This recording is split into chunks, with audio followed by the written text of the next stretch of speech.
Yeah, I'm gonna make all the proper introductions, of course. I'm sorry. Well, welcome everybody. This is the first time we're gonna do the Justicia Espacial, the Spatial Justice platform. We're gonna do it in English because we have our guest is an English speaker, and hopefully next time she will be speaking Spanish as well. But that will happen very soon. So welcome everybody. Today we're gonna have this event. We're gonna be recording the event just to let you know. And let's start. First of all, we as hosts from Veritas University is myself. The professors are myself, Mike, Alonso, and Alejandra, and also our director of the School of Architecture, Ivan Delgado, is going to join us as well. Also, all our students, Tatiana, Valeria, Alejandro, Sharon, Jose Daniel, Luis Fernando, Orlando, and Luis Fernando, that hopefully you can meet them during our conversation at the end of the presentation from Katie. And of course, this event is co-hosted by Clave Foundation, Agencia de Espacios Comunes, Entrenos Atelier, and the School of Architecture from Veritas University.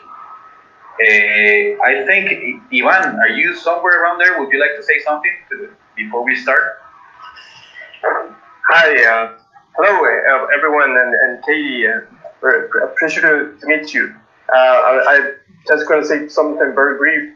Just very excited to be here and really looking forward to your presentation. I've heard a lot about your great work, and I just wanted to be really brief and let you take control from here. Thank you. Thank you, Ivan. Okay, so today we have Katie. I'm gonna read your bio in Spanish, so you will see your Spanish bio in how it sounds. So this is the only moment I'm gonna say something in Spanish, I guess. Katie Swenson, senior principal de Mass Design Group en Boston, Massachusetts. Katie Swenson es una líder de diseño, investigadora, escritora y educadora. Es directora de Senior de Mass Design Group, una firma internacional de arquitectura sin fines de lucro, cuya misión es investigar, construir y defender una arquitectura que promueve la justicia y la dignidad humana. Antes de unirse a MAS, a principios del 2020, Swenson fue vicepresidenta de diseño y sostenibilidad de Enterprise Community Partners, una organización nacional sin fines de lucro que invierte más de 8.000 millones de dólares al año en desarrollo comunitario. El trabajo de Katie explora cómo la práctica del diseño puede y debe promover la equidad económica y social, la sostenibilidad ambiental y comunidades saludables. Swenson fundó el Centro de Diseño Comunitario de Charlottesville y ha recibido numerosos premios de diseño e innovación social.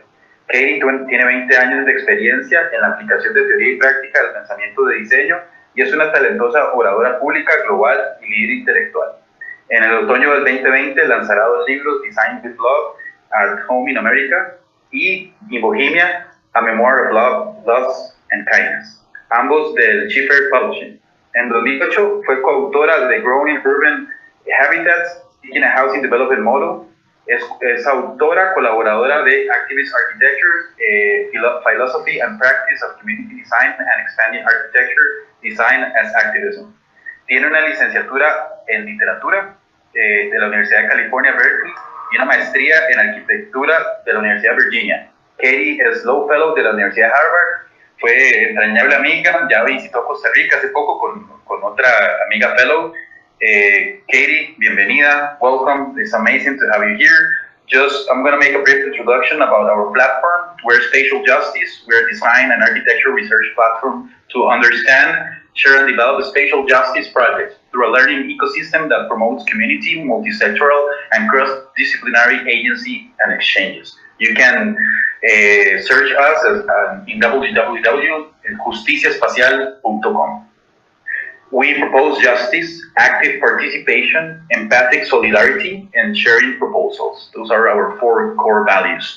Today we have this conversation about frameworks in the design group that regards Katie, that is going to share with us her efforts. Before that, I would like to say a couple things. The practice of architecture not only requires participation in the profession, but it also requires civic engagement by this great thinker and producer in the US, which is Samuel Mugby from the Rural Studio. We have been working in terms of participatory active research, how participation is important in life, in society, action, experience, and research as a way of co-generative knowledge. We also believe, what we have been talking about practice is a perfect excuse to build human relationships within the environment. And this is something that we have been exploring, working also with the experience of the projects we have been crafting in the past 20, probably 15 years with different community leaders, colleagues, small collectives, students, activists. And we can truly say that in Latin America is a big movement about this. The question here is also about practice. And do we want to practice and simulate to design skills for 1% of the world population, in which we probably will go through a university, and at the end of the day, you may think that you can rent an office, put your telephone, and somebody's going to hire you to design an airport. Of course, we all know that probably wouldn't happen to most of us. The phone probably wouldn't ring, and you will have an empty office as well. So the big question is, what do we want to do after we graduate in this academic environment? Do we want to pursue and work for an office, which is also something very important, or do we want to go to, we're brave enough to pursue something, to develop a practice by itself? So big questions come into account. Are we positive enough to understand what we wanted to do? Do we have the resources to do it? And to probably move away from just replying indoctrination recipes in terms of design, or actually, do we really care what it really matters? Why is something is necessary beyond economic issues? Do we have a purpose? Do we have a passion? Perhaps we can look for the 99 of the world population and understand that there are common values that could be meaningful to develop any kind of enterprise. This phrase that I would love to share with you in a recurrent way, that I learned it at the GSC last year with the Loeb Fellowship by Brian Stevenson. The opposite of poverty isn't wealth, but justice, is something very important about the challenge, the opportunity of design quality access, and also the importance of having clear values, to have an alignment with the people, with the community that you work, in which we also believe that quality design has to be available, and to acknowledge that locality and participation is very important to achieve and own design. In terms of alternative practice, when you're a student and then you develop your practice, there is also probably an interaction with academic efforts and practice, in which you understand at the very beginning the values you have, and then you can develop an expertise, and you can have a feedback between academia, practice, and expertise. And then in a matter of years, you can be developing an important, significant body of work, which will reflect. It's almost like an interaction and a reflection of parts when you develop. When you develop a practice, there is also some methods which are very important that we have been talking about in this space. This ability to join ongoing processes and work with stakeholders. We don't come from scratch. Actually, that's a very important asset, how you try to embark on something significant that has been already going on course with the communities that we work. Also, this line about funding and developing agency and projects, you have first the seed part, which you define a project, you define an action plan, co-creation, you define a design draft, and then afterwards you can be talking about technical development, delivering, or generating an operation. So this is very important, and you have different ways of approaching all these bubbles in a conceptual way. The means of the practice, of course, we develop ecosystems, and this is something that we have been talking about. There's no recipe.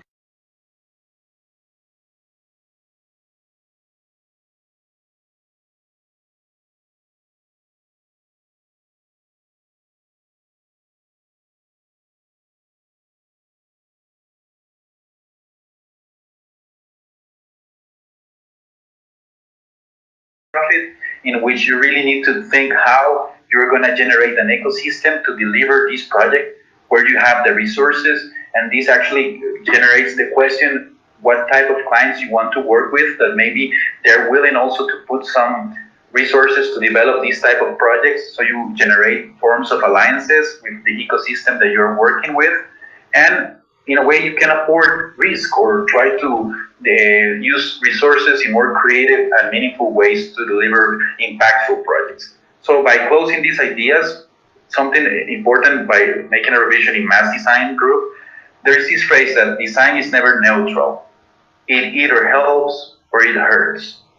Also, their mission is to research, build, and advocate for architecture that promotes justice and human dignity. And I'm putting these two things, and I'm sure that Katie will extend in a more profound way this. But for us, in our recent conversations, it's very important because this research, build, advocate, justice, human dignity, clearly they are drivers that develop that are in a sense of values, and they are recurrent through the body of work that they're going to share with us today.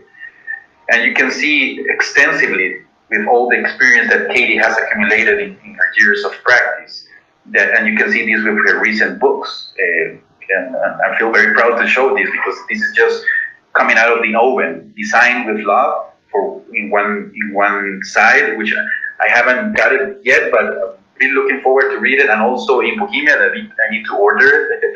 But I'm really looking forward to read these couple of books because they really represent love as a driver, probably because we have talked about this with Katie before the publishing of these books, and it's clearly explored through her body of work and all the team efforts that she has been involved and having a powerful and deep and meaningful leadership in all the enterprises that she has been working on.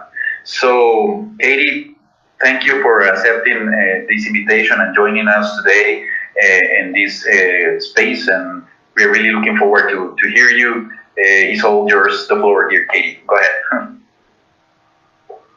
Just stop sharing. I think you're muted right now. There we go. There you go. Okay. It's so wonderful to be here, and I think we all know in this Zoom world, it makes it so much easier in some ways for us to be together. But of course, it also causes a sort of different set of interactive abilities. So I'm really happy throughout the course of tonight to take questions and get stopped. And Mike, if you want to enter into conversation at any point, I'm really happy to do that. What I thought I'd share with you is, in some ways, two separate presentations. The first one, I'm going to talk about my new book, Design with Love, and it shows my roots in architecture, kind of the beginning and the forging of my experience and my philosophy as a community-based architect.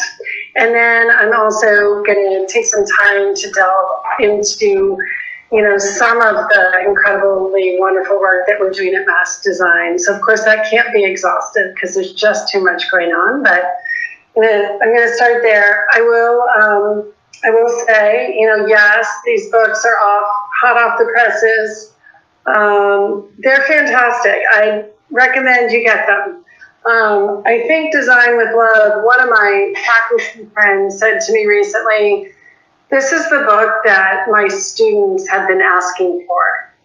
And I think that's because it gets into the details and the nuance about what it means to work in communities. I'll tell you a little bit more about that.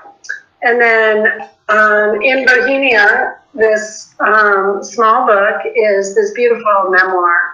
And it's a love story. It's a love and grief story, but it also has some history and architecture. And I think in many ways talks about what architecture kind of means in our lives. So both books are about love and home. I'd really encourage you to follow me on Instagram. I'm KT Swen.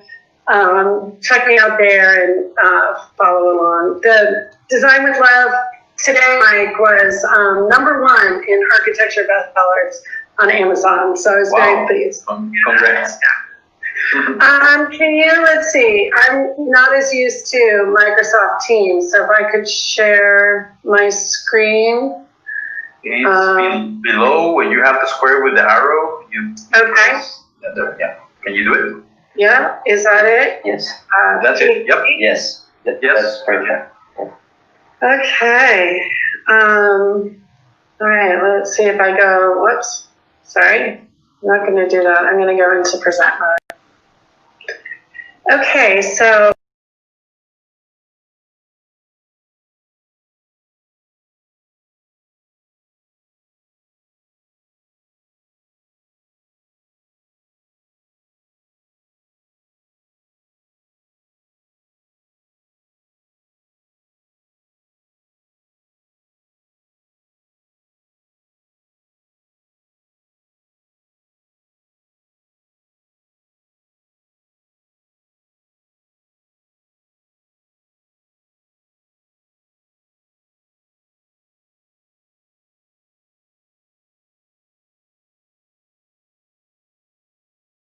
you can mute yourself if you're not going to ask a question.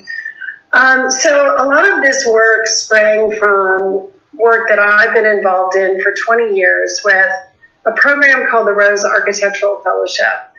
And what this program does is it recruits an architect and pays them full time to work in partnership with the local community. So you can see we've been in 40 states and Puerto Rico. We've had about 90 fellows over a number of years. And this group works each individually with their local nonprofit, but they also come together as a group a couple times a year, at least in pre-COVID world, to really sort of understand and learn from each other. So each of the fellows is either an architect or landscape architect. And actually in the last year, we started adding some artists into the work.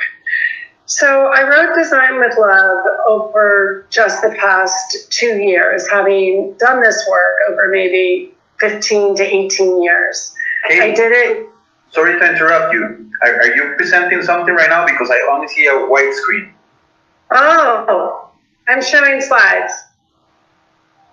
Yep. Thank you for telling me. Sometimes I think in Microsoft Teams the sharing splits in a way. So would you share again to see if because when you press open, you have some options. There is one that is a desktop, window, whiteboard, or I recommend you to press desktop. The one that says screen one, maybe? Exactly, do that one. I think that's the one. There you go. So can you put it again and see if it works right now? Can you see my screen? Yes, we're Yes. Yeah. So if I'm in presentation mode? There you go. Now it's working. Yeah, I'm sorry. Oh, go ahead. good. Thank you. You know, we seem to always use Zoom these days, so thanks for alerting me. Okay, well, so here you are. You can start to see the scope of this program. I'll say the Rose Fellowship is really the only program of its kind, I believe, a fellowship program that partners architects with community-based nonprofits. So here's a look at some of the fellows coming together on retreat.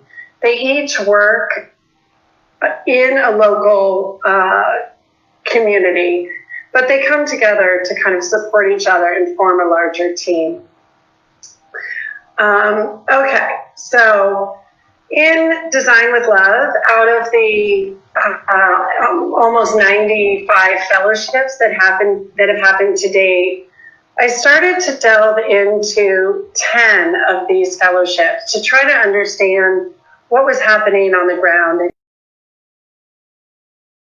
I want to make it clear that one of the tricks in this work was, first of all, I partnered with a very talented photographer, and you'll see the beauty and richness of the photographs. The writing ended up being, it's my voice, it's my perspective. And I think that alone has a whole set of challenges in it. So I traveled, I met with people who I've known, some of them for 15 years, others for maybe 3 years, and trying to tell other people's stories. So I'm going to start, though, with my own story. When I graduated from architecture school, I was in my final year getting my master's, and there was an advertisement that went out calling for community architects. And I had never heard that term. I didn't know what that meant, but something just sparked in me. And I said, you know, whatever a community architect is, that's what I want to be. And I think this idea that that is still not a term. I don't think you can go into, you know, go online and search for community architects. So for me, I worked in Charlottesville, Virginia, and with a local housing nonprofit, and built new home ownership program for people with low to moderate incomes in Charlottesville. We built in sometimes a very sort of traditional manner, but one of the things that we did was start to employ green building techniques. All of our houses back in 2002 and 2003 were trying to forge their way into the green building movement. We also built community centers and opened at the end of my tenure a design center in the city of Charlottesville. This was obviously a kind of reclaimed space where we worked with neighborhood groups and community groups to bring design into the public dialogue. This particular show that's on the wall was a program that we did, a design competition we did for a trailer park site in our city. And the book, Growing Urban Habitats, that Mike mentioned, developing a new housing model, is the result of that design competition. So as I've sort of traveled working in this community development space, I've absolutely been working at the kind of nexus of so many of the things that you guys are looking at, between design, development, finance, policy. Everything has revolved around all these things. You can't do one without the other. But through my experience, I started to really believe that love is actually as important a kind of tool for solving spatial problems as any of the other design, finance, and policy tools. So I'm going to tell two stories tonight in a little bit greater depth, and we'll dive in and see what it means to be a community architect. So I'm going to start at the border of San Ysidro and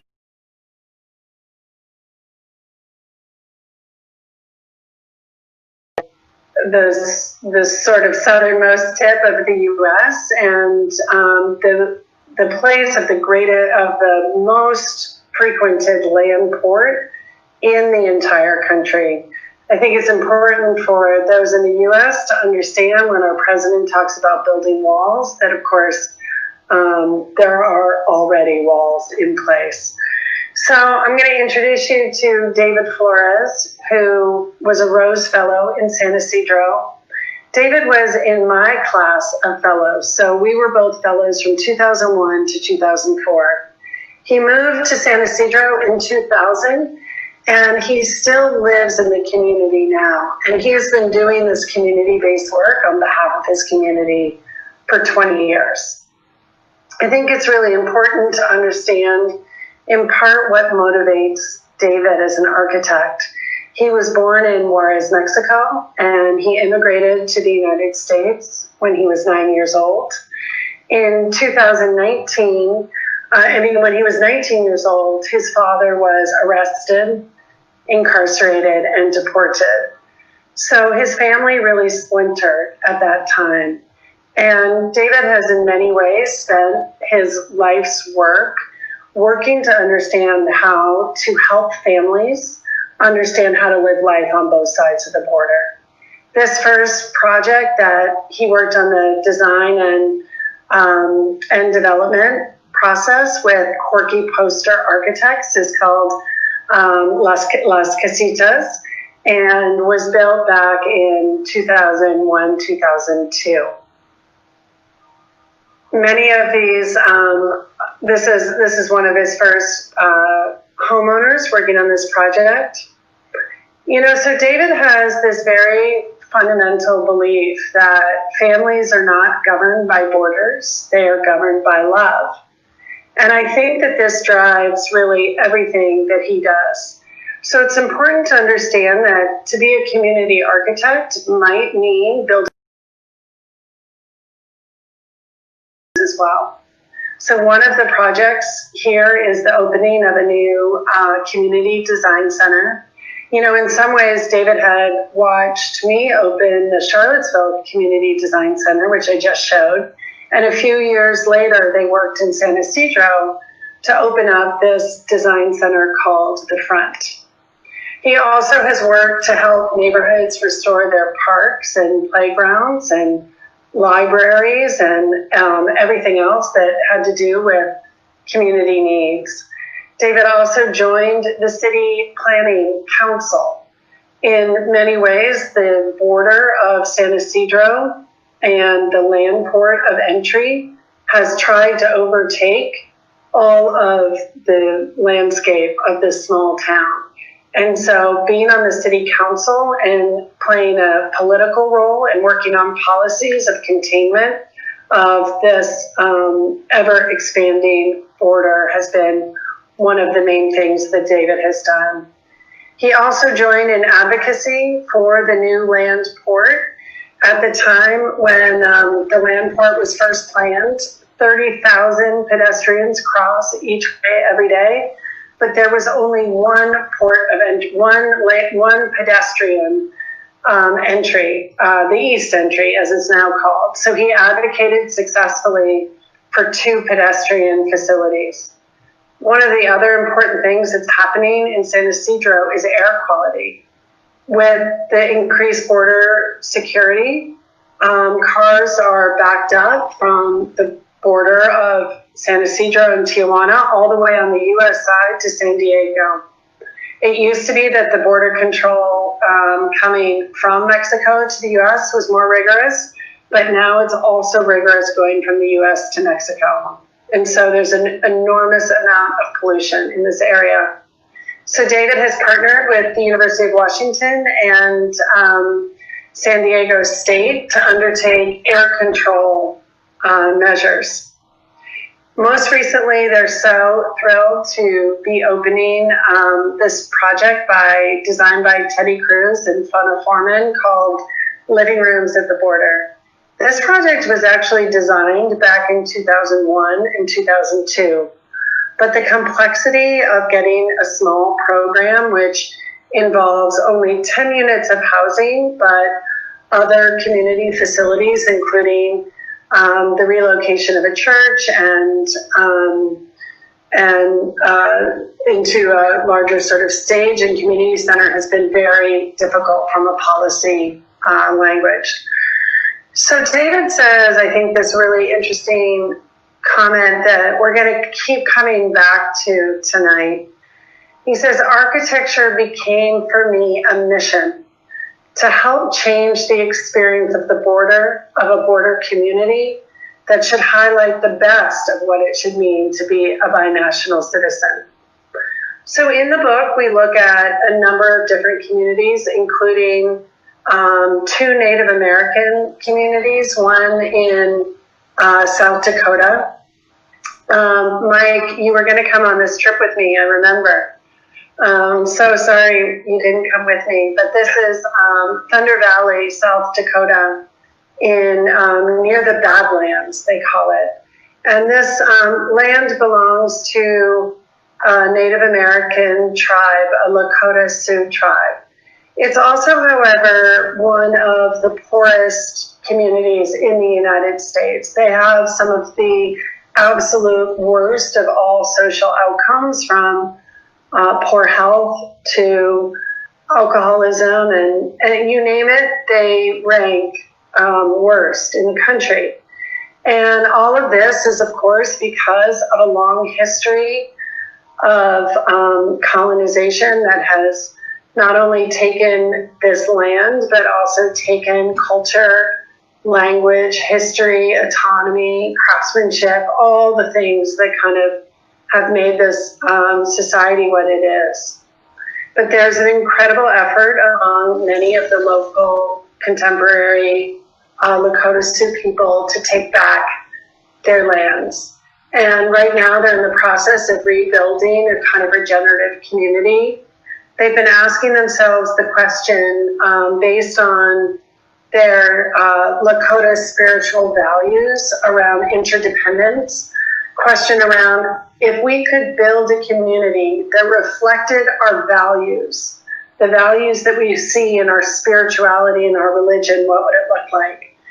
Our Rose Fellow, Keziah Haviland, who is a white woman from the East Coast, partnered with this group and lived here with them for 3 years, learning how to be an architect in a community that she was not a part of and being sort of welcomed also into it.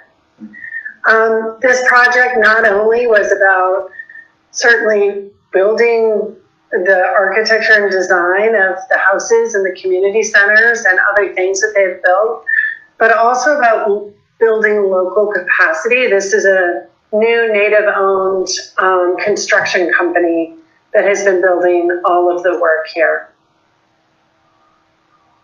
We go to a place like Los Angeles, California in the book, which is unfortunately this crisis that we are having in America. In any given year, up to over 2 million people in the United States will experience homelessness. We are right now looking at a very severe crisis. It's been projected that potentially 8 to 10 million people may face eviction over the next 2 months in the sort of, as we face the kind of aftermath of the COVID economic crisis. In Los Angeles, this neighborhood is a kind of epicenter of homelessness.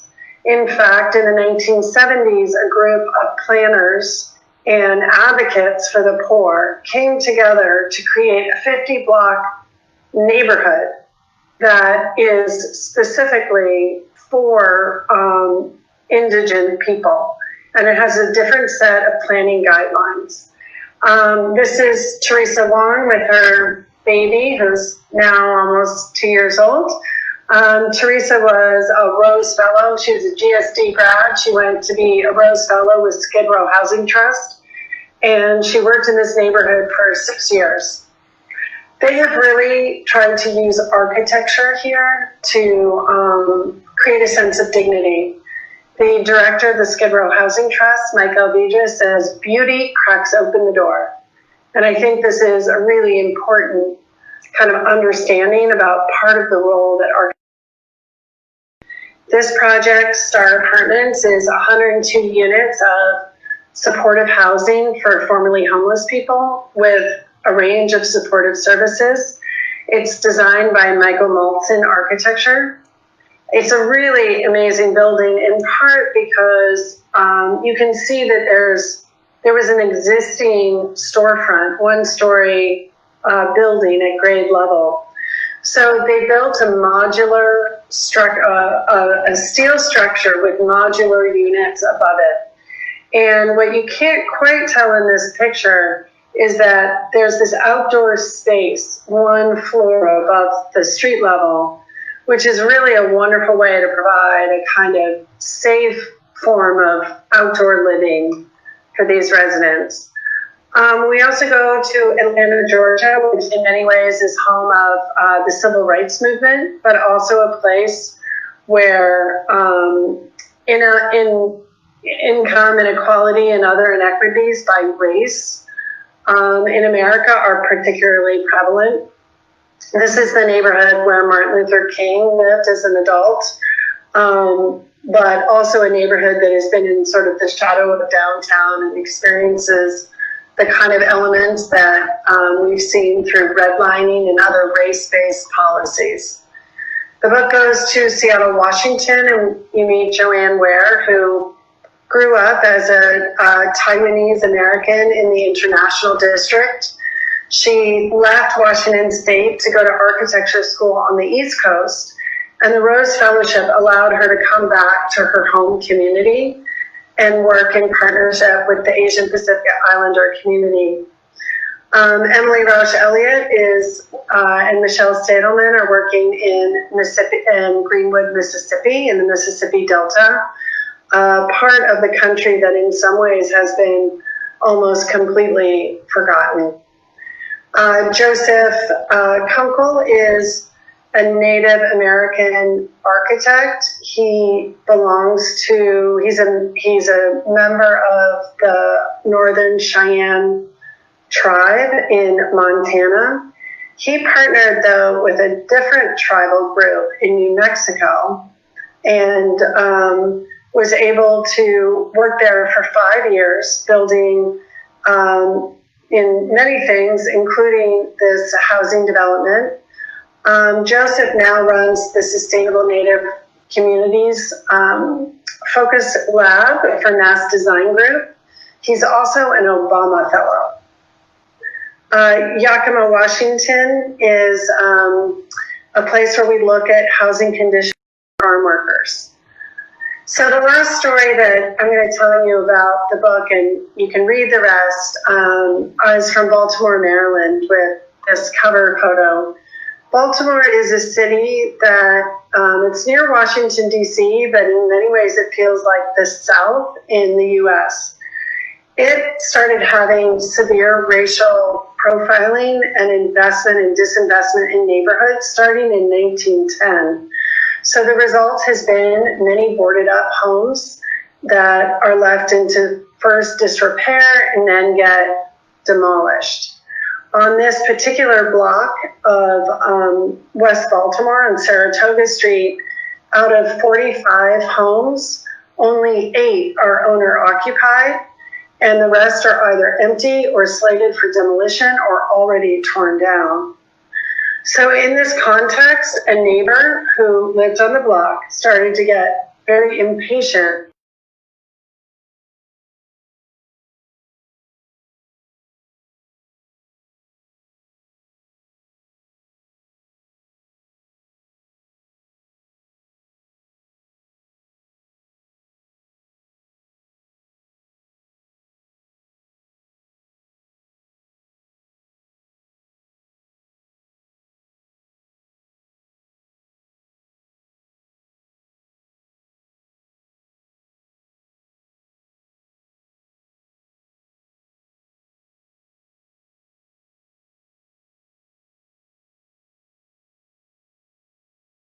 This park is, the life's work of Donald Quarles.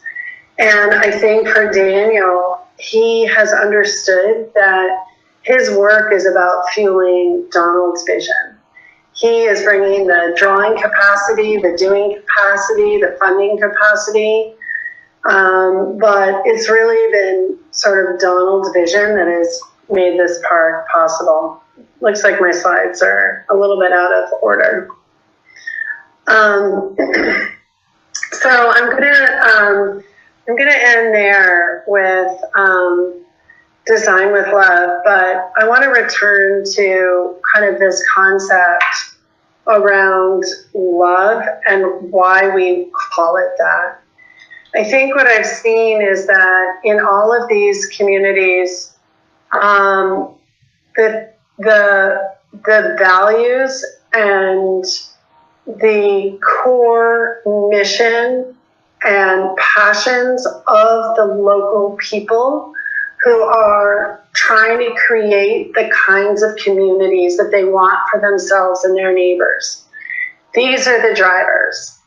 In this context, what we've done through the Rose Fellowship is try to amplify and fuel those initiatives with the help of an architect. And it's not about necessarily architecture first, but it's also trying to understand how to harness design and harness good architecture to be able to fuel those local stories and local visions. I think it's also important to call it love, because all of this work is incredibly difficult. It takes a long time. It takes a lot of resources. It takes an incredible amount of patience. And I think that it's really only with love that we actually commit to the hard work of making these things happen.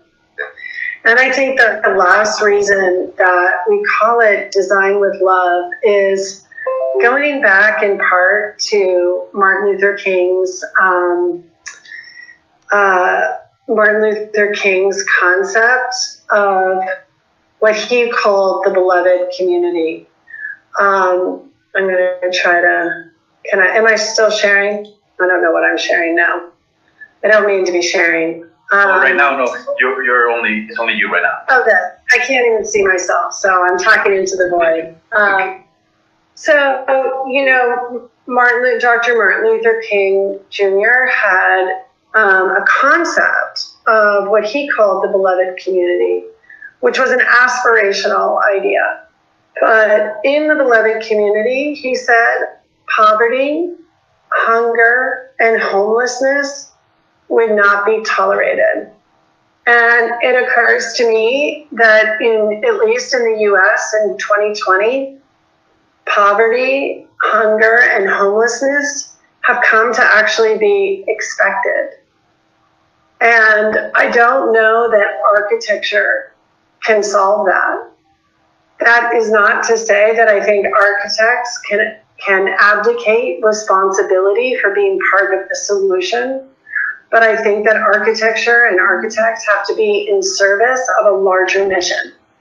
And in many ways, I think that this larger mission should be something aligned with the notion of a beloved community. So I think calling this Design with Love is trying to shift the focus and shift an understanding about how architecture and design operates in the world. That the leadership and the cutting edge of architecture is a radical imagination to be able to imagine a society where we care for each other. And then the design and the buildings will follow. So that's Design with Love, and maybe we could stop and have some questions, and then I'm really excited to talk to you about Mass Design Group. Thank you, Katie, for this first part. I would just like to say a couple things which are very important.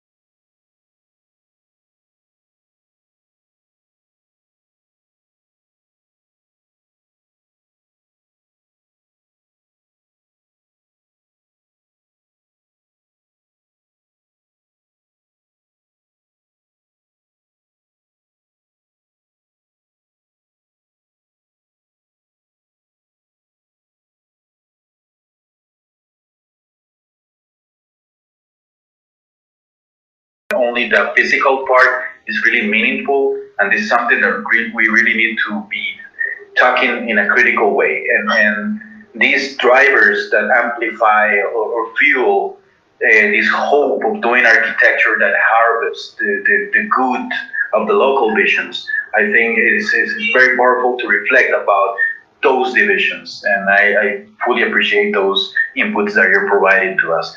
I don't know if somebody has a question or a comment at this point.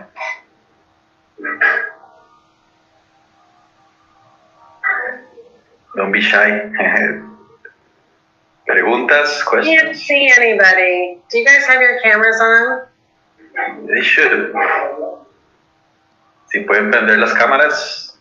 ¿Alguna preguntita, comentario, comments, questions? So far.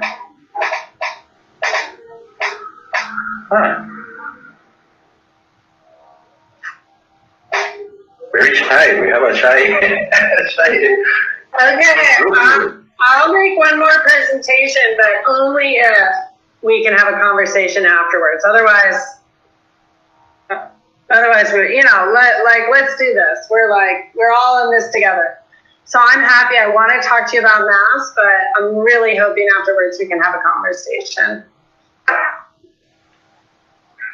I will bet bad about it because we have really critical students. They love to talk. I mean, we hours. So, yeah, maybe we can do this. Alonso. Okay, well shall we move forward and then people get their questions ready? Okay. Okay. I have faith. Okay. So let's see if I can go back to showing my screen. Open share tray, screen 1. Is that it? There you go. Yep. Okay. Okay. So I'm so glad to share with you a little sense of my own trajectory coming from this community-based work based in the States and being so thrilled to work with Mass Design Group. Mass Design was founded in the northern part of Rwanda in this special area called Butaro in 2010. And at this moment, we have about 30 finished construction projects around the world. And we have 4 hospitals that are being finished in as we speak. The company has grown dramatically. As Mike mentioned, our mission is to build research and advocate for architecture that promotes justice and human dignity. I think it's important to, again, come back to this idea of mission. We are a nonprofit design collective. And as a registered nonprofit, we have a whole series of systems in place which make sure that all of our work is targeted towards our mission. This is not just kind of a public statement about our beliefs, but it's core to what we do. Oh, this slide, the maps aren't so much coming up, but I guess you can imagine the world map. You can see we don't have any work in Latin America, so we need to figure that out. But we do have 6 offices around the world and 140 team members now. We have architects, landscape architects. We have furniture designers. We have an engineering team. We now have just started what we call Mass Build in Rwanda. We have a construction company. We also have a film and media company. So we're really diversifying our design. And our design members, I would say, come from also all over the globe. So I wanted to start, especially in this kind of academic setting, with what I think is this beautiful statement. We're doing a project in Kigali, Rwanda for the African Leadership University. And Fred Swanaker is really, is becoming one of the most important people in academia right now. And one of the things that he says to his students, I just love. He says, declare a mission, not a major. In this concept, because I think that actually we get a little caught up with, like, let's say, saying I'm an architect or I'm a landscape architect. I think the idea of what we are, quote, really matters much less than what we believe and what is the problem that we're trying to solve. So I think one of the things, architecture gets very caught up on being an architect or studying architecture. And in fact, I think we should all take a step back and reflect on what our mission is rather than what our profession is. So I grouped a few of our projects into a few different things that I thought might inspire you guys. So the first project that I'm going to present, I have under the mantle of go find projects. Mike talked about not waiting around for the phone to ring. And when I say go find projects, I think it's important to say what I really mean is go find people. Oh, that slide's out of order. That's the African Leadership University.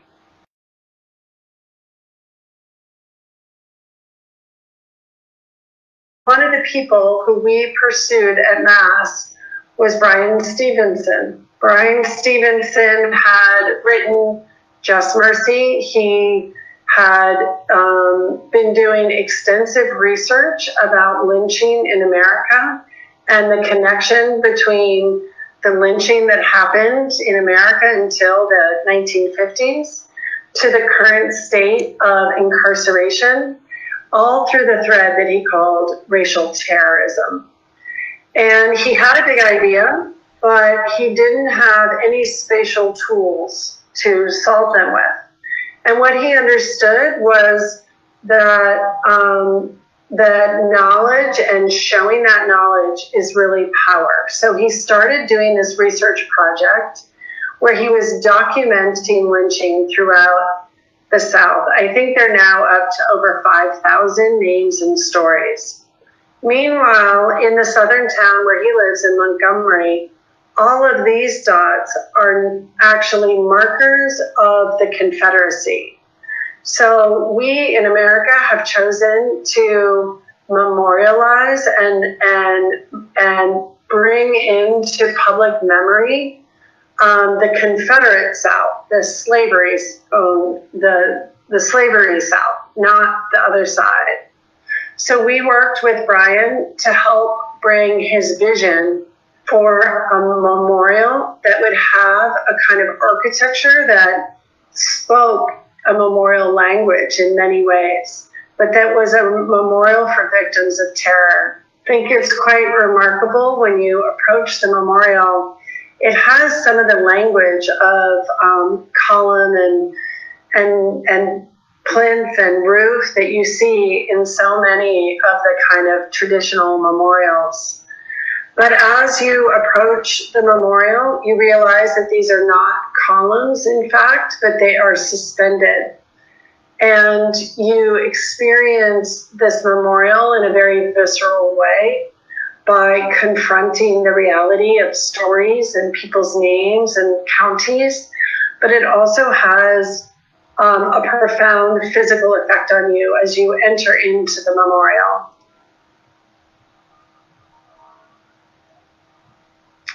Each of the columns, the hanging columns that are inside the memorial, there's also one that is outside, that stays in what is called kind of the garden.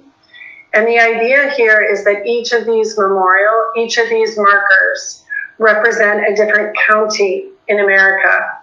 And that the names on top of the names that are etched on those markers are the names of people who were murdered by lynching in that county.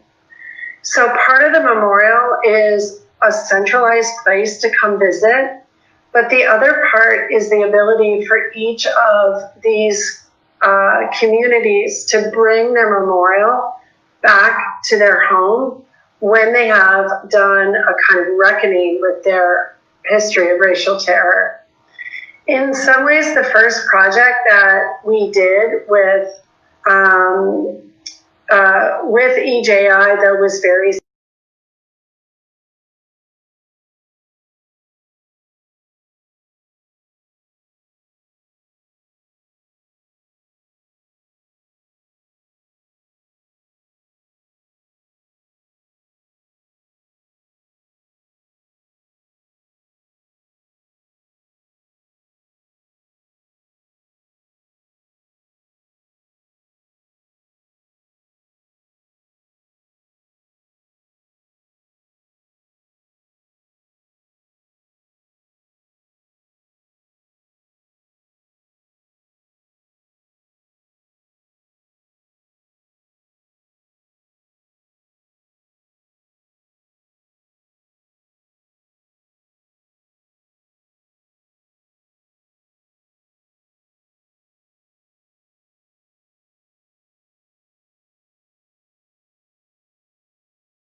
to Montgomery to visit the memorial.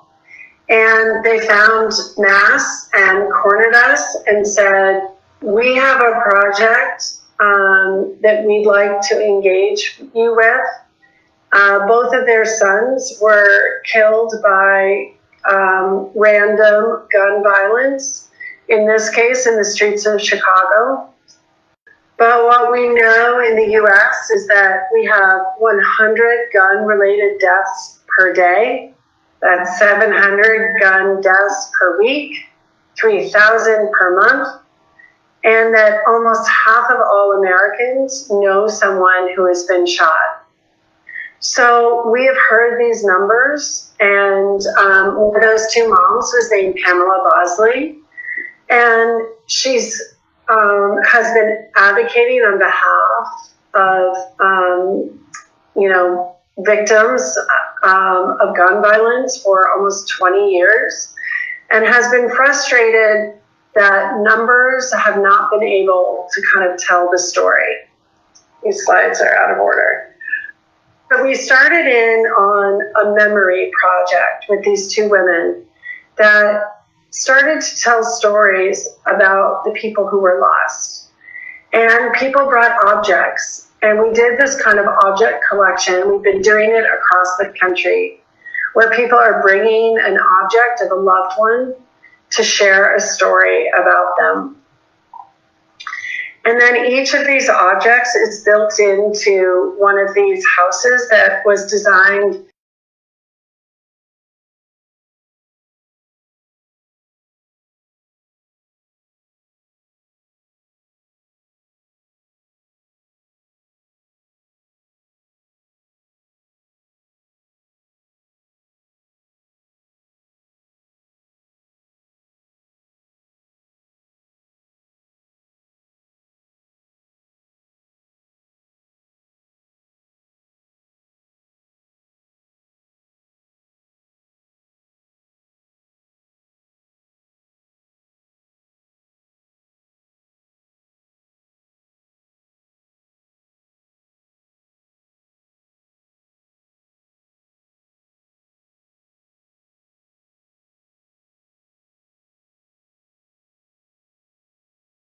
and their community-based group.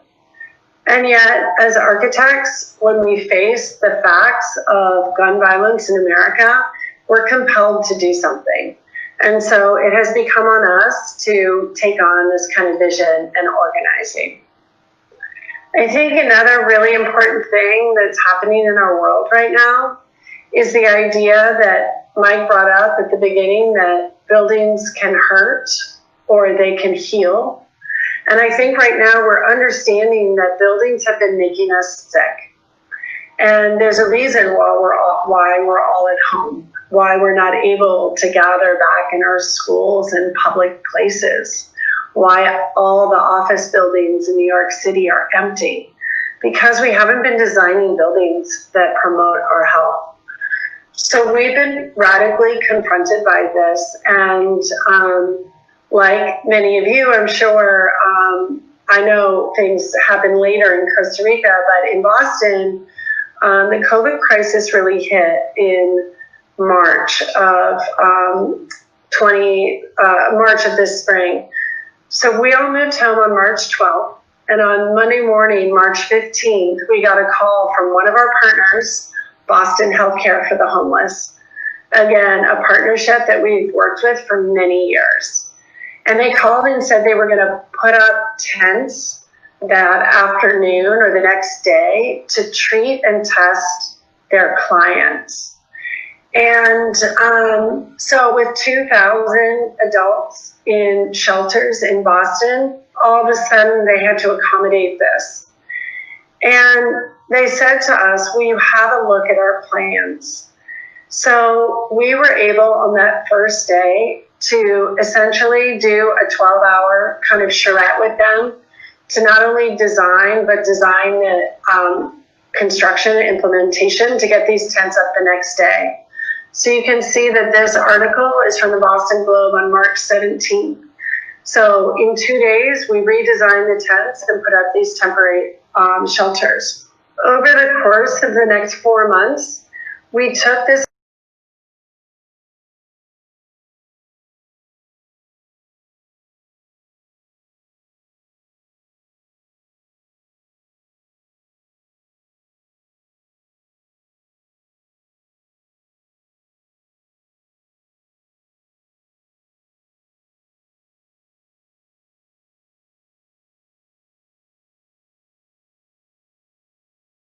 and 2 of them, at least, translated into Spanish, have been downloaded over 20,000 times since March. But I think it's important to understand that much of this research comes from Mass Design's work over the last 10 years in other epidemics. So we've worked in cholera in Haiti with the Gaskell Cholera Treatment Center, understanding how to use the building to purify water and to keep people safe and healthy. Worked in environments of tuberculosis and indoor airborne disease, understanding how to design a hospital and design be able to prevent the spread of infection through airborne diseases. We learned many of these lessons in Vitaro in our very first project, understanding about outdoor hallways and airflow. We also have been working on Ebola and the Redemption Hospital. You can even see in the architecture how these stacks are kind of pulling air out of the building for the building to participate in the cleaning of the air. So when COVID hit, I would say we were ready. And I think, though, that this is a kind of understanding that we always need to be ready. The idea that we are not designing buildings for health, I hope, is a thing really of the past.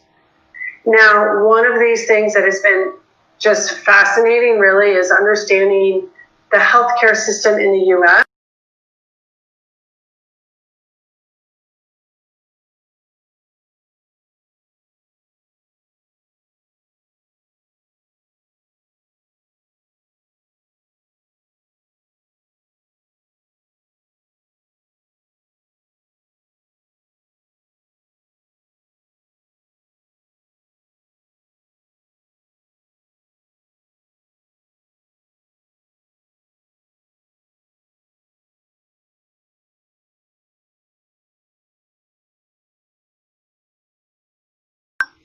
The stuff, the systems, and the space.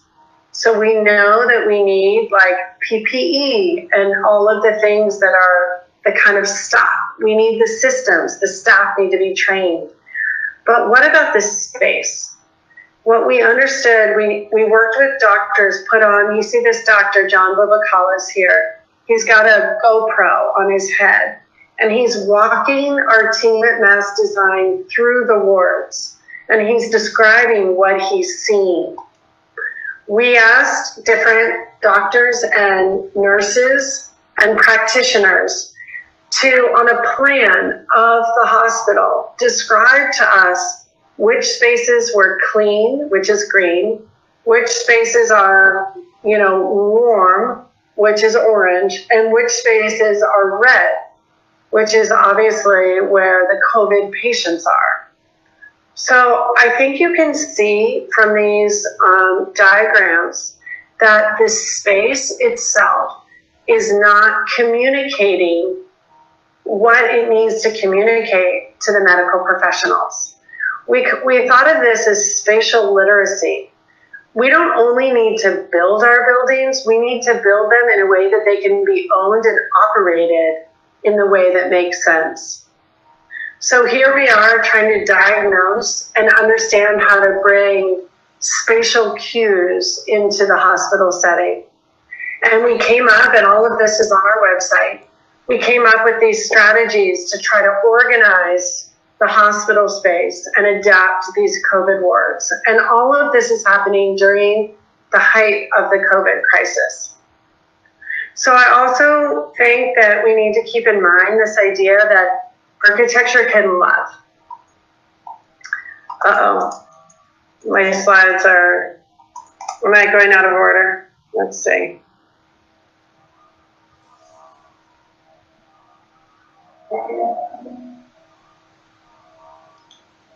This is where I meant to go. I'm going to return to Martin Luther and his wife Coretta Scott King, who spent time in Boston. They met in Boston actually when King was at BU and Coretta was in a conservatory in Boston. And we got to be part of designing a memorial for honoring Martin Luther King and Coretta Scott King. And this was an RFP. This was a competition. We were one of 5 finalists, and then we advanced to the end. And this project is in the final stages. So, I think that Boston has been a city that has been kind of plagued by racism for so long. And so for Boston to really engage and take pride in its past of its freedom rallies is really important. So our proposal here, there were 5 proposals by different architects and designers. Our proposal focused on this quote by Coretta Scott King: "Love is such a powerful force. It's there for everyone to embrace. That kind of unconditional love for all humankind. That is the kind of love that impels people to go into the community and try to change conditions for others, to take risks for what they believe in." So you can see there these hands hugging. And so we took this moment of the embrace and again with the same artist that we collaborated with on the Gun Violence Memorial Project have designed this memorial for the Boston Common. I think it's also critical that we really work right now on designing homes. I think the COVID crisis has done another thing for us, which is being sure that, we all have gotten to be very clear about how important home is to us. And I don't know about you all, but right now, home is where I work. It's where the kids go to school. It's where you do your yoga or your jumping jacks. It's everything right now. And so this kind of primacy on home, I think, is really important. And you've seen what an issue around homelessness we have. So one of our new projects in Montana is a home for women who are survivors of domestic violence, creating a beautiful space for them. Another is a senior housing project in Boston. We're doing quite a lot of affordable housing projects right now. And again, we took the time over the spring to go back and understand how to design multi-family senior housing that wouldn't isolate people, trying to understand how to create housing that would allow people not to be locked in their room, because we know that seniors are most vulnerable to COVID, but they're also most likely to suffer from depression and isolation. So through this project of J.J. Carroll, we're able to sort of cluster into sort of small villages. So this is an axometric drawing. Instead of having just a long corridor building, we've made sort of neighborhoods within a building and clustered small pods of interaction. So you can have groups of 7 or 8 people in a sort of smaller neighborhood. Okay, I think this is the end of my slides. Okay. Thank you, Katie. Thank you very much. Appreciate it. That was very powerful, actually, indeed. I think from now we want to open the conversation, so please feel free to engage. I think having Katie is such a great opportunity to interact with her and all this amazing body of work. So please just feel free to, maybe you can raise your hand and I will just help to moderate, just giving the word. So we have Fernando Campos first and then Juan Carlos Anaya. Great, thank you. Hey Katie, thank you so much for the presentation. It really looks amazing. I was, before you started showing some of these last projects, I was going to ask you if you had any sort of suggestion on how we as professionals, not just working on projects that have a social impact, but just like regular private projects, how can we make an impact as well? But I think I'm not going to ask the question anymore, or if you want to answer, if you want to expand. But I think that all the projects that you just showed, it really gave me an insight on how, on private projects we can really apply certain techniques and certain things. I'll let you ask your next question, but I will pause there and let's just put a point on this, right? Put a point on the notion that no matter who the client base is, right? Even if it's an office building or a corporation, if we're designing buildings that aren't improving the health of everyone who uses them, then what are we doing, right? And I think that hospitals have been seen as a place where medicine happens, right? It's a container for medical activity. And we've lost the idea that the building has to participate in increasing the health outcomes for both the patients and the staff.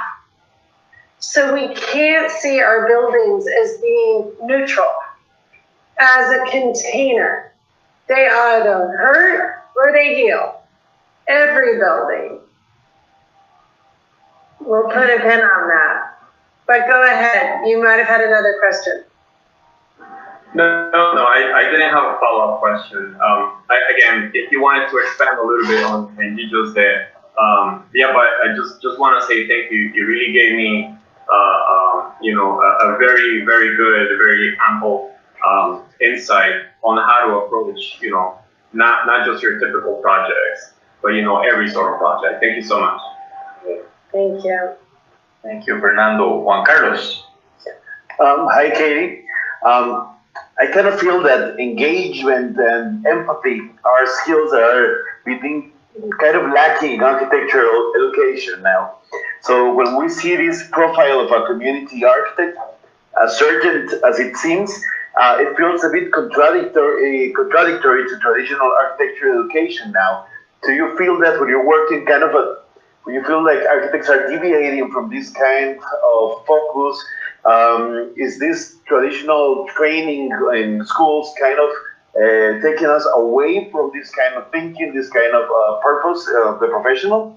When we think about architecture as part of a social studies infrastructure more than an engineering infrastructure, we feel that from social engagement, from strong conceptual proposal, from deep site involvement, long-term commitment, mainly that.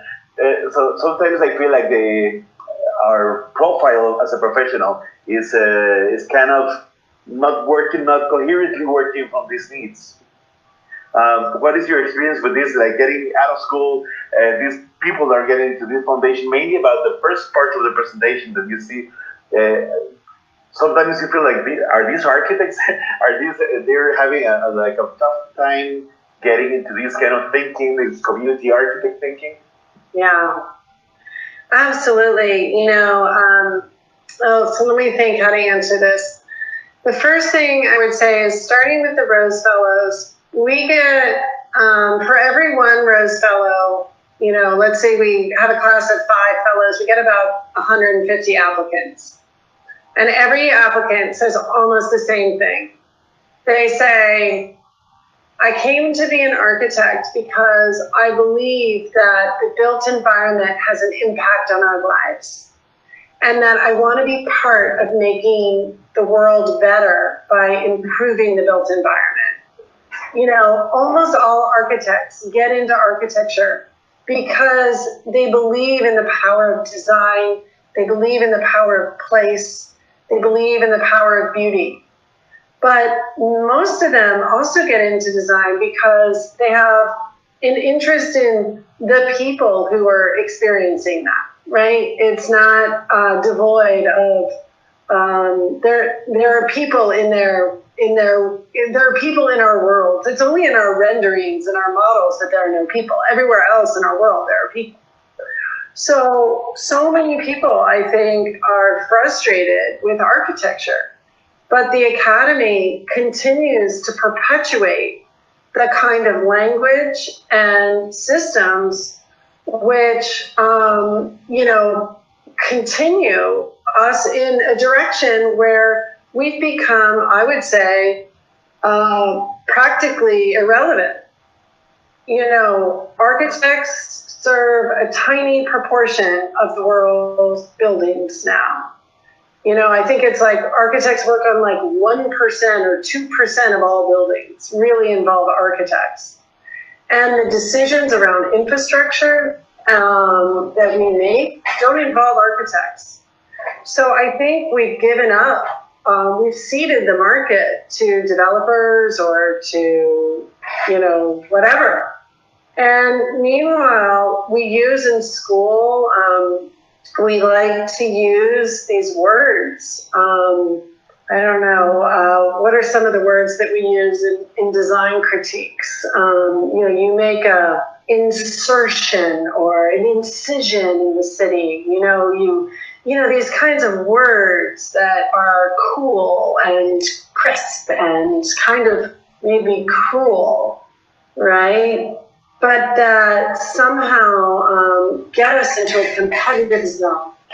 And we want to, I don't know what we're trying to do. What are we trying to do? Does good design require us being separated from our humanity? Does it require us to be somehow agnostic? I don't know. I don't understand it. But Mike and I saw it at the GSD for sure. In the architecture program at the GSD, they study housing, but they never look at it from the experience of a person living in it. It's only from the form of the housing. The housing is seen as a sculpture in the city, not a livable place where people live. Nothing seen from the perspective of the user. When Mike did his one-day seminar where he brought practices from Latin America, it was packed. The students want to learn about socially relevant community-based work. They want to do this work, but the competitive nature of an egocentric academic environment is kind of causing everybody to compete for who is like the coolest instead of who's like, God forbid, the most loving or who has the biggest heart or who is going to commit the longest. So I don't know why.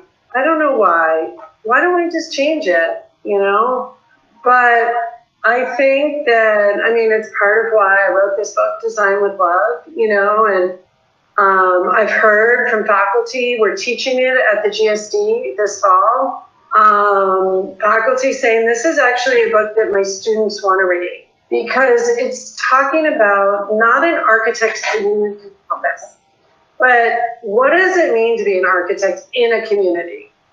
And by the way, what does it mean to manage your privilege, your outsider status, your race, perhaps, your gender? Who knows? What does it mean to be a human interacting with other humans, bringing your design skills? But if you just bring your design skills and you don't bring listening and empathy and heart, you're actually worthless. You will not be effective. So I'm sorry, I get a little hot about this question. No, Katie, Juan Carlos, you know what? I want to go to the window. Katie, something very important that I think you pointed out about declaring a mission, not a major. I think we were talking about with our students recently about the importance on developing agency. So For example, we have an amazing group of students, and they're doing this terrific job in terms of research and putting all the skills they have gained during the career, which are really meaningful and powerful. But then now we have the question, okay, I'm pretty sure you can project very amazing body of work, but how about also we question something that is greater than the project itself? And it's actually building up a mission, having agency, and having broader discussions about how actually this type of research and design oriented efforts can actually be more impactful and meaningful. So I think this conversation between the question and Juan Carlos and what you're pointing is very meaningful for us. And I think we have one student. Hey, that's good. Orlando, go ahead. Hi, yeah, hi Katie. First of all, I want to thank you so much for the presentation. It was really instructive. It was very inspiring, and even though I didn't really ask anything in the first part of your presentation, I'd like to revert back to it in that the whole conversation you guys are having about the lack of maybe this perspective in the academic side of architecture, like formation, which is something I'm currently going through and have experienced maybe through my years, that how many elevations can I make? How cool can my rendering look? How visually pleasing is my presentation, right? All these things seem important when you're studying architecture, but it wasn't until this quadrimester that I started realizing the marriage and which you mentioned. It's this beautiful marriage between design and love, and something that is more human and is more maybe down to earth. It isn't really like seeing it from top down, but rather from bottom to top, right? And part of this empathy, I think, and in my experience in this quadrimester has been that this empathy can also be used to empower the people and the communities that you're working with, right? So I guess my question is how can you, where does maybe the architect's job stop, and where does the job of the people in the community begin? Or I know that they tend to overlap because it's a process, it's a changing process. But until what point are we allowed to maybe empower them and let these communities, I guess, grow auto-sufficiently and prosper on their own? And yeah, that's mostly my question, I guess. I don't know if I really formulated it correctly. Orlando, have you had a chance to build your first project yet? I haven't, not yet. Yeah, I mean, it's exciting, right? Like, just wait until you get to build your first project, And all the work that you're doing now, it is important. I mean, I think that if you declare a mission and not a major, then, depending on what your mission is, you're going to need a lot of skills. And, I love that comment, beauty cracks open a door, because I think that beauty, maybe instead of calling it architecture, we could call it beauty.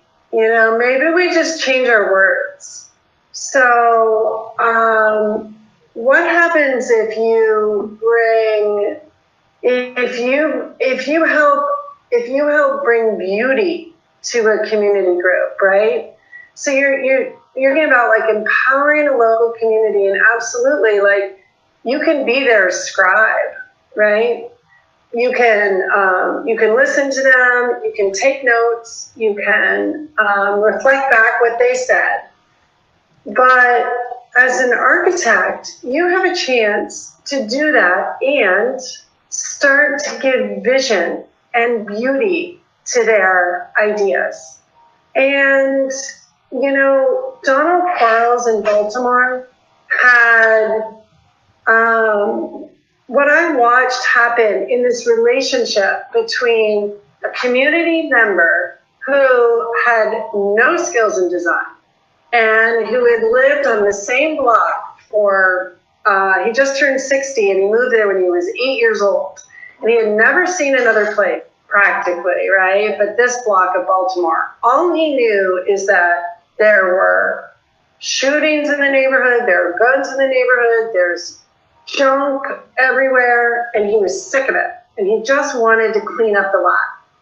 So as he started partnering with an architect who is a very skillful listener and a very humble guy, but also a very talented architect, all of a sudden the two of them start going in this kind of dance together. And it started, my slides were, I'm so sorry, my slides are a little out of order, but it started with like a fence. And then they built a horseshoe pit because the men in the neighborhood like to play horseshoes. So if you're going to get the kids out there, you need adults, and they like to play horseshoes. But they started doing this dance, and Donald, the local neighbor, would sort of dream and talk. And then Daniel would just kind of draw and sketch. And they started working back and forth. And so to say that the park is Donald's vision is both completely true and completely untrue, right? What Donald knew was that he wanted a place that would elevate his spirit. He wanted a place that would elevate the neighborhood, that would create a kind of oasis in the neighborhood. And, you know, I mean, it's interesting, Brian Stevenson at Equal Justice Initiative with the memorial, he wanted a memorial that would have people face the facts of racial terror, come to experience the have a visceral feeling of the hell of it, understand the magnitude of it, and be called to action as a result. But he didn't have the architecture to do that, right? So in some ways, the incredible power of the Memorial for Peace and Justice is that Brian Stevenson truly believes that he designed it. And in many ways he did. But what power of an architect to be able to give a vision to someone that they had but didn't have, right? Did not, could not see, could not draw, could not take a picture of the outcome. But where the outcome is an elevated and artistic response to the need and the desire. So what we're trying to do at the Rose Fellowship at Mass Design, we are not trying to back away from beauty, right? Our book, Beauty is Justice. Beauty, right? Justice. We are not trying to back away from architecture. I think we're trying to lean into what architecture can and should be. So it's not about saying, you know, oh, all the architecture of the past or school is all bullshit. It's not saying that. It's saying actually architecture needs to be so much more. So, you know, you guys are in a good spot. You need to be learning everything you're learning. You need all these skills. But the skills alone, yeah, they are kind of worthless if they're not enlivened, you know, with something that comes from within, right? One of my friends sent me this quote recently. Well, no, I'm not going to get it right. Let me see. He said, work is love in action. Work is love in action. Work, our contributions. Forget our profession. Profession is forget that word. Let's talk about the work we do. and how we contribute, and focus on that. So work is love in action. Work is us bringing all of our capabilities and studying hard and learning and messing up and doing it again and trying and experimenting and learning and reading and sharing, bringing our whole selves to the project. But if it's not enlivened with love, we end up with the world that, frankly, we know that world, right? We know the result of an architecture that is not designed to heal, that an architecture that is not designed in a way that is sympathetic with the natural environment. Yeah, we're used to it. That world. Yeah, we're living in it, and we're all stuck at home because we can't go outside, because we can't. We've kind of created this situation. Yeah. So I am not saying back away from architecture. I'm saying it's up to you guys to figure out how to make architecture respectable again. Thanks, Katie. We have a couple more questions from. We have a written question from Jasmine, but first let's do the here on camera. First, Jose Alonso, and then Luis Fernando Vieto. Hey, Katie, nice to meet you. Thank you for your wonderful conversation. You make us see the true value of making an emotional connection to a place, to real people, to create this real touch and respect the values of a place, of a context, and the memories that these places have.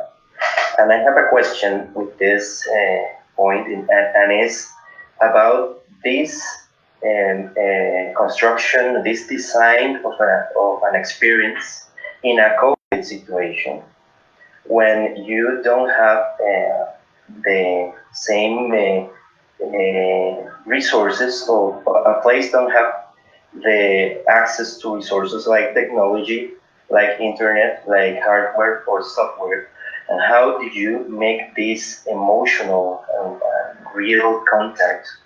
How do you, which values are meaningful and essential to create this new experience of knowing a place, a person in a virtual situation?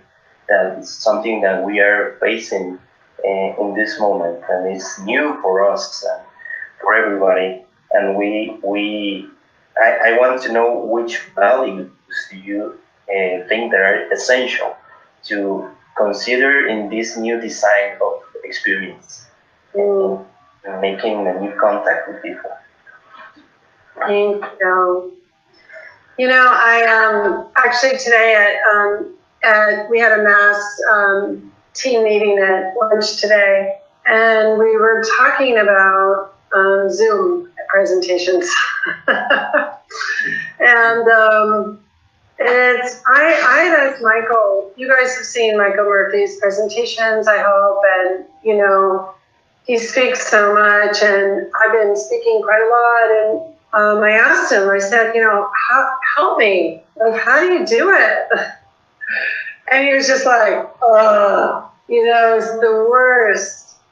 And it's part of why, forgive me if I expressed any impatience, but it's part of why I'm like, please, can we have a conversation? Because, it's so important to be able to bring ourselves to these moments. I think that, if we didn't understand how much human relationships mattered before, we understand now. I mean, I am here because, Mike and I got to know each other, right? We spent a year together, and we know each other's families, and we've shared the things that matter to us, and we've shared our grief, and we've shared, you know, our joy and our love. And I came to Costa Rica and he's been to my house. And, you know, it's all these things that matter. And sometimes I think that, you know, the quality of our relationships actually almost make a direct translation to the quality of even the work. So when you think of projects that you've done and you think of your relationship, let's say with your client or your partner in that project, like how did that go? And so we've been having this conversation, you know, at Mass about, you know, we have big practice and a growing practice and we're trying to make decisions. So we've been deciding in like, let's say the affordable housing space, how do we want to choose where we work? Do we want to choose it by geography? Do we want to choose it by typology? Do we want to choose it, you know, and I think at the end of the day, we're going to choose it by our partners. Because what we've learned is that the best architecture, not just the best experience of going into the office or experience of picking up the phone, but actually the best architecture happens when you have high quality relationships that are based on the kind of deeper things. So, for example, we talk about, you know, the idea of having a mission. So every building has, let's say, a program, right? Do you guys use that word, program? Yep. Okay, so in the beginning of the studio, we'll go back to the former question about design school. Okay, a professor, when I was in design school, a professor would give you a site and a program. Okay, a site? All right, what is a site? Who uses that word? Oh, architects. Who else in the world uses the word site? Nobody. Right? Nobody uses that word. Okay, a site sounds like it's like a little piece on a map that's like, you know, not over here, but here. Right? Here's the world. It's all messy. But here's your site. Okay? And then you have a program. X number of square feet of this, X number of square feet of this, X number of square feet of this. Okay, a site and a program. What kind of building are you going to end up with? Who knows? It comes out of your imagination, right? It's just like a random abstract concept. It's a random place and a random set of criteria. So what happens if we rethink this model? And all of a sudden, it's not a site, but it's a part of a neighborhood where like people live and people have lived for centuries. And maybe people have, you know, died on this site and written poetry on this site. Like who knows everything that happened, right? I'm giving a little preview of my book, Sign with Love, right? But this whole history that animates this place matters into the present and the current experience. So let's get rid of our site and like talk about a neighborhood or a place or an ecosystem and all these things. And then a program is a set of like requirements that dictate the spatial requirements that some space planner had about some idea about like people in boxes. We need a box this big for this and a box this big for that. Okay, so let's forget the program and let's delve into the mission of the project. And let's say that maybe you have a personal mission and maybe the people you're working with have a personal mission. But together, you're going to learn what motivates each other and come up with a very specific mission for this project in particular. And you're going to design to the mission, not to the program. And all of a sudden you you have a real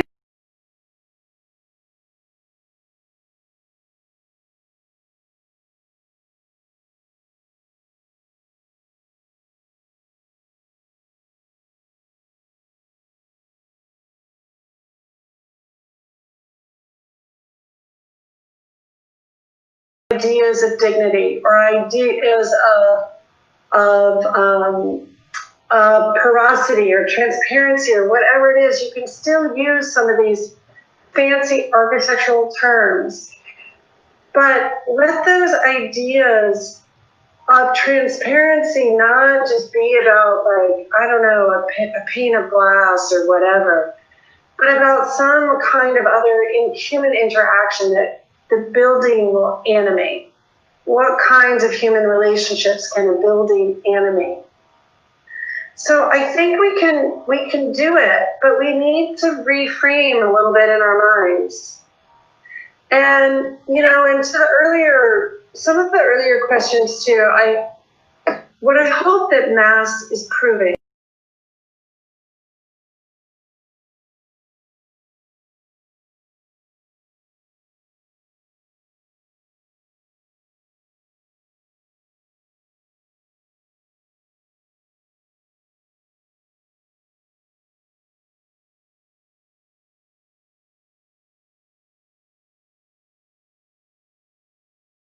idea that is so fucked up that either you do, you know, architecture that is socially just, or you do capital A architecture. And we start to say to anyone who thinks that it's okay to build a building that doesn't solve social problems, that doesn't provide a healthy environment, that doesn't contribute to the curing of our ecological nightmare, those need to be banned. You know, forget it. Your buildings are ugly. You cannot build. That's why our book of Nas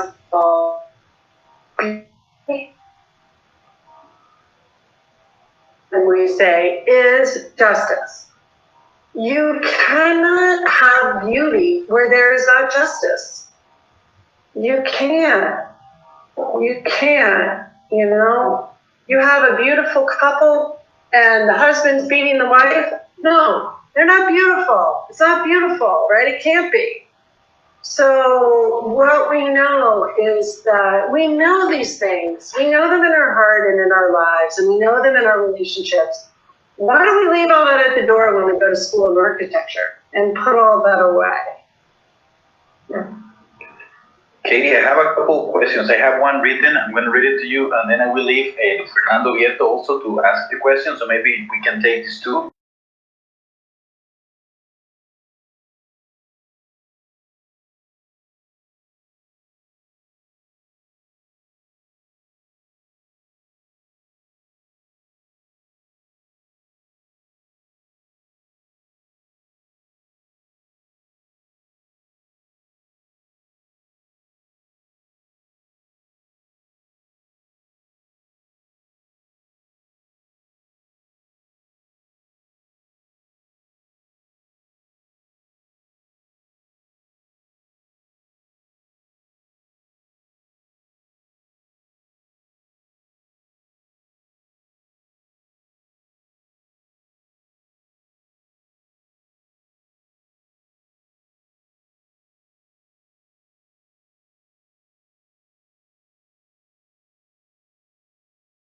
Can we just Okay, no problem. Sure. Can we just that one? That was like, that's a beautiful question. Thank you so much for asking that question, and thank you for reading and buy my book. So I didn't talk today about in Bohemia, but what I love about these coming out at the same time is, I mean, that's crazy, right? Why would you put out two books at the same time? They're kind of a match set in a way, because I think one of them takes place in my home and is about my house. And it's a love and grief story that is kind of animated also by the architecture and by the history.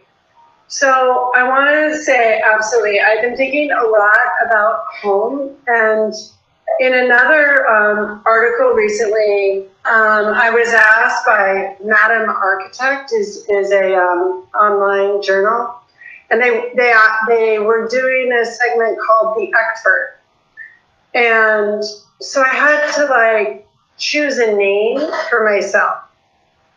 You know, okay, the expert. What name are you going to choose? And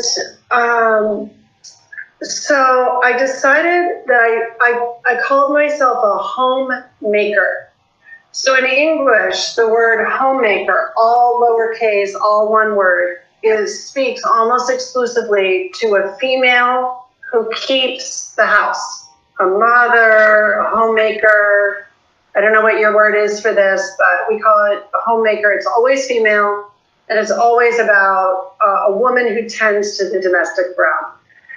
So I chose to have a capital H, second word, capital M, homemaker, to speak to architecture and the architecture of making homes and all that goes into that. And the idea that why do I need to call myself, an architect? Why can't I just call myself a homemaker? That's what we do, right? So let's challenge these stereotypical ideas around gender and the roles that we play. Also, let's not leave ourselves and what matters to us at home when we go to work. What would happen if we brought all of ourselves to work? Our histories, our mothers, our grandmothers, our breakup, our crush on the boy next door, like whatever it is, why don't you bring your full self to work and not have to posture in the idea of being a professional? So I think all of these notions like poetry and hello, Jasmine, hello, it's so nice to see you. All of these notions animate us. And so my book, Ibohemia, speaks to the two women who built my house 100 years before I moved into it. They built the house in 1907. And they were incredible women. They were writers, and one was a poet, and the other was a historian, and they were a couple. So they were a couple for 25 years, and one died before the other in my home, and the other wrote this beautiful book of poetry. And when I encountered a traumatic loss, my partner, who I was passionately in love with, died of a heart attack. And very unexpected, very healthy, beautiful man who died in about 15 minutes. And I was confronted with this enormous grief. And, in many ways, what got me through this was, number one, I would say, this kind of home that we had built our space together. And so I had this chance to live in a space that he and I had constructed together as a place that would animate our relationship. We built an architecture of our relationship. And so I got to be in that space, and it held me in my grief. I also got to kind of tap into the history and the poetry that had happened in my house. That the women who built and hired an architect to design a house that would reflect their relationship. And so in many ways, I read a lot and just tried to learn. But in my book, I published this poem that one of these women wrote about the other in its full. It's out of copyright. No one has read this poem since probably 1922 when it first came out. It's absolutely beautiful, and it's saved my life. And so let's give architecture more credit. You know, back to the idea that architecture can be more. Let's give architecture more credit. Let's expect our homes to hold us when we're grieving. Let's expect our homes to animate our love stories and deepen our relationships. Let's expect more of our architecture. And let's make sure that the words that we use, the way we talk about things, you know, reflect the things that matter to us and not the posturing that we think we have to do in our professional lives. Thank you, Katie. Katie, one thing, will you stop sharing your screen so we can see you in a bigger picture? I don't know how I do that. Just do the unsharing part. Yes. There you go. There you go. So tiny. Well, that's okay. Hola, Jasmine. Hello. Jasmine is going to be our speaker in a couple weeks. Oh, I'm so excited. Wonderful. It's lovely to see you. How is your son? Can you hear me? Yes. Sorry, I'm watching you guys from my cell phone, and it's the first time. So I'm like you, Katie. I'm trying to figure out how Teams work. I'm doing well. It's great. It's so great to see you and to listen to your presentation. And my son is like me at home. We're learning together during this semester. So Good. Well, you do that well together. I know. yeah. Okay, we have one last question from, well, if somebody else want to ask something else, go ahead, but we have here Luis Fernando Vieto.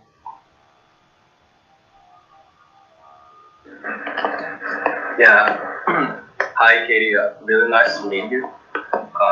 Well, I'm Fernando. And first of all, I'd like to thank you so much for your presentation and showing us a more intimate perspective on social or community architecture, you said. There's a phrase you said that really made an impact on me about go find people when thinking of go finding projects. And I think helping people to have a voice and empowering them, as you said, when their own city has left them out, into not only being listened, but taking action and becoming a part of the community. It's really important for the people with power, for instance, governmental entities, or in this case, from our point of view, design studios, architects, to carefully listen to the people who will really have to live or dwell in these projects that we are designing. Because in the end, I think we're just dealing with humans with their very own emotions and needs in multiple points of view. And so how can we expect to be successful in fulfilling their needs when we're not even listening and asking them which are these needs, right? So I'd also like to highlight on this point your input of love, your input about love, because precisely what we all really need in the end is to have this sense of empathy and unconditional love for humankind, as you mentioned, to make an actual change and create a positive impact on every single life we get the opportunity to influence or affect. And I think this is precisely what we are learning and trying to do right now through this platform of social justice. Try and understand these people we're focusing on, learning about their lifestyle, their needs, reaching out to them, and building relationships of trust and agreement. So I think everything you laid out today will be completely rewarding to all of us, basically. And finally, I'd also like to thank you for talking about the importance of designing and building projects which not only maintain people's health or being neutral, as you said, but taking into account these necessary guidelines to improve it, especially in this post-COVID era we will all have to face from now on. So, sorry, it was not a question, it was more of a comment, but I really wanted to highlight those points and thank you so much for everything you talked about, because as I said, it's been really rewarding to me, and I'm sure to everyone who paid attention. So, I didn't see my camera was down. Yeah. Thank you, Fernando. Thank you so much. Thank you so much. You know, I think when you When you think about the people who you really admire, Yasmin brought up, let's say, Toni Morrison. It could be Toni Morrison, or it could be like, I don't know, your mom or something. It doesn't necessarily matter. But when you think about the people you really admire, there's something usually about them that feels very authentic, very specific to them, right? And I think that's also what we really like a lot about a lot of the architecture that we really love. I don't know. I mean, it'd be interesting to think about, the people you love and the architecture you love, and then try to like almost see, are the things that you love about them sort of the same or different, or like how does it work out? But when you think about not just looking at architecture or admiring people, but the work that you are going to spend the rest of your life doing. Because if you're in this, if you're a mission-based person, then there's no boundaries. No, your professional mission and your personal mission are kind of the same, so there are no boundaries, you are driven from the inside, and your work or your job is something that's just fueling you. So when you're going to set out then to create environments or buildings or landscapes or whatever it is that you're going to create, think about who you want to be when you show up to do that. How much of yourself are you going to bring to that job?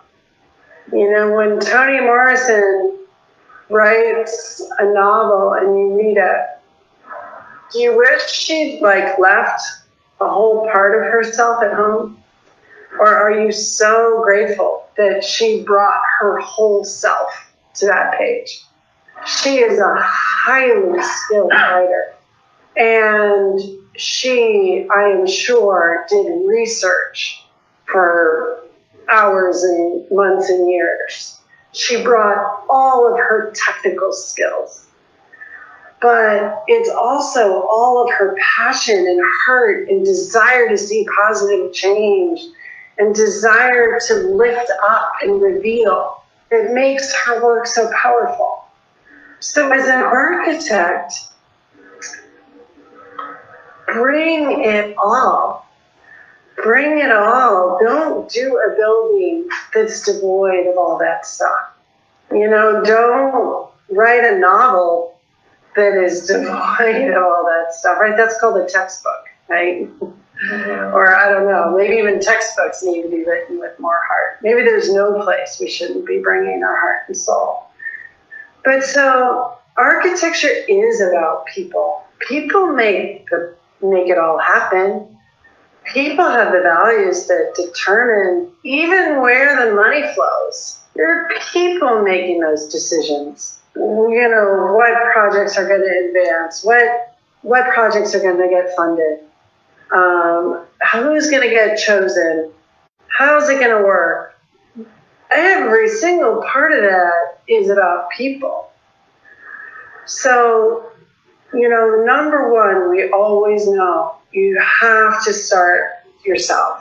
You show up, you encourage other people to show up too. If you don't show up, you can't expect that. But then, choose wisely. Same way, choose your spouse wisely, right? Choose wisely. Choose the people that you want to work with.